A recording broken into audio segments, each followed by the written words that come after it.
लोग जो है इसको वीडियो को लाइक और शेयर ज़रूर करें, ताकि आप लोगों के लिए और भी अच्छी कहानियाँ जो है लेके आते रहेंगे। और इसी तरीके से चैनल को प्यार देते रहें, सपोर्ट देते रहें। और चैनल को अगर सब्सक्राइब नहीं किया तो सब्सक्राइब करके बेल आइकन जरूर दबाएं। तो चलिए, आज की जो कहानी है 7 टांगों वाले जानवर का जो है, ये तीसरा हिस्सा है, तीसरा भाग है। 2 भाग पहले ही हम जो है आपको सुना चुके हैं, ये आज तीसरा भाग है। तो आप लोग जो है इस तीसरे भाग का आनंद लीजिए और वीडियो को लाइक शेयर करना ना भूलें। तो चलिए स्टार्ट करते हैं। वह फिर उस कमरे में गई जिससे वह सिर रखा था। उसने पूरा अपना हाल बताया। और तो उस वो बोलने वाले ने कहा कि इस बात से ये पता चलता है कि वाकई में एक जिन है। एक जिन के अलावा कोई किसी मादा चीते से दूध नहीं लाता है। सो तुम जल्दी से उसे मारने का इंतजाम करो। रानी माँ बोली, पर मैं उससे कैसे छुटकारा पाऊँ? आवाज़ फिर बोली, इस बार जब वह दूसरा तुमसे दोबारा मिलने आए और तेरी हाल चाल पूछे तो इतना कहना कि तू अभी भी कुछ बहुत कमज़ोर और बीमार महसूस कर रही है। मादा चीते के दूध ने तेरे ऊपर कुछ भी असर नहीं किया है, पर सुना है कि एक राजकुमारी है जो फला फला ऊंची पहाड़ी में किले के अकेली रहती है। अगर तेरे पास आ जाए और उसे तू छू ले तो ठीक हो जाएगी। अगले दिन शाम को जब राजा अपनी माँ को देखने गया, पूछा, माँ कैसी हो? अब तुम पहले कुछ अच्छी हो? तो रानी माँ रोते हुए बोली कि कहाँ बेटा, इस मादा के चीते के दूध ने तो मुझ पे कुछ भी असर नहीं किया है। इसलिए मैंने कल सपना देखा है कि एक राजकुमारी है जो फला फला ऊंची पहाड़ी पे एक किले के अकेली रहती है। अगर वह मेरे पास आ जाए और मुझे छू ले तो मैं बिल्कुल ठीक हो जाऊंगी। तो अगली सुबह राजा अपना सबसे तेज भागने वाला घोड़ा उठाया और उस पर बैठकर अपनी खतरनाक यात्रा पर चल दिया। जैसे ही सूरज निकला, उसने वे बाल सूरज को दिखाया। तुरंत ही मादा चीता और उसके 2 बच्चे वहाँ पे आ गए। मादा चीते ने पूछा, क्या बात है? राजा बोला, फला फला जगह में एक राजकुमारी अकेली रहती है और तुम्हें उसको लाना है। यह तुम नहीं कर सकते। कोई लोगों से उसको वहाँ लाने की कोशिश की है, क्योंकि राजकुमारी बहुत सुंदर है, पर अभी कोई भी अब तक उसके पास भी नहीं पहुँच सका। राजा बोला, मैं कोशिश करूँगा, इसके लिए मेरी जान ही क्यों न चली जाए। वहाँ पहुँचकर माता सीता राजा बोली, देखो यहाँ पर किसी किले के 3 दरवाजे हैं। राजकुमारी के पास पहुँचने का उन 3 दरवाजे से आपको गुजरना होगा।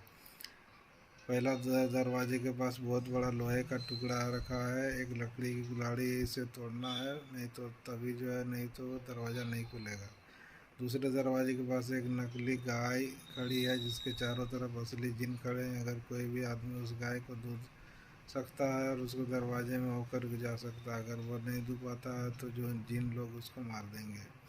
माता चीता बोला, ठीक है, मैं तुम्हारी सहायता करूँगी। मेरे पास एक जादू है जिसकी सहायता से मैं इस लोहे के टुकड़े में घुस जाऊँगी और तुम अपनी लकड़ी कुल्हाड़ी से तोड़ोगे तो इस 2 टुकड़ा हो जाएगा।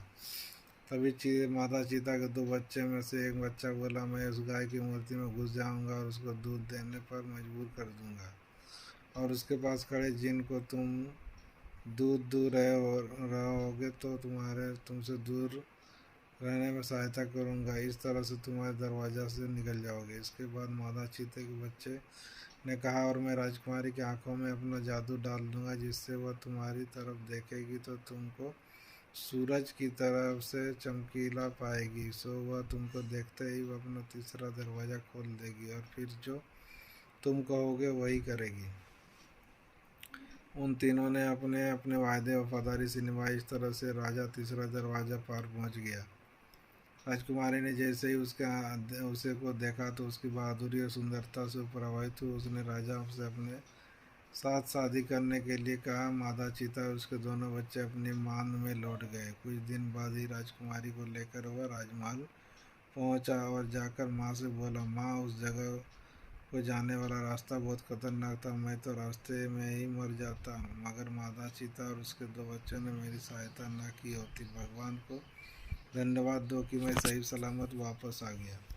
कुछ देर बात करने के बाद उसकी माँ को जिन के सिर के बाल में बताया कि वह उसके सामने सबसे पहले कैसे एक 7 टांग वाला जानवर के रूप में प्रकट हुआ था, फिर कैसे वह उसको एक जगह भगा कर ले गया था जहाँ जहाँ जाकर वह अपने असली रूप में बदल गया और बहुत बड़े भयानक जिन के रूप में वह उस पर कूदने को कोई था कि उसे मार कर खाने वाला ही था कि जैसे उसने पिता के साथ किया तो तभी भगवान के ने भेजे दूत मुझे बचा लिए। उसकी माँ तो सुनकर ताज्जुब में पड़ गई। वह बोली, बेटे तब तो मुझे धोखा दिया गया था। उस दिन की शाम को जब तुमने महल की चाबियाँ मांगी थी तब मैं उसके कई कमरों को देखने गई। तब मैं एक ऐसे कमरे के दरवाजे पर आई जिससे मुझे हंसी की आवाज़ सुनाई दी। मैं सोचा देखो इसमें कौन हंस रहा है। स्वयं उसका ताला खोल कर अंदर चली गई और उसमें आवाज़ आई, ध्यान देकर सुना तो तेरा बेटा एक जिन है, तुझको खा जाना चाहता है। मैं तेरे शरीर का सिर हूँ, मैं तेरे पति का सिर हूँ। उसने मुझे मारा तो मार देगा तो मुझे मार देगा।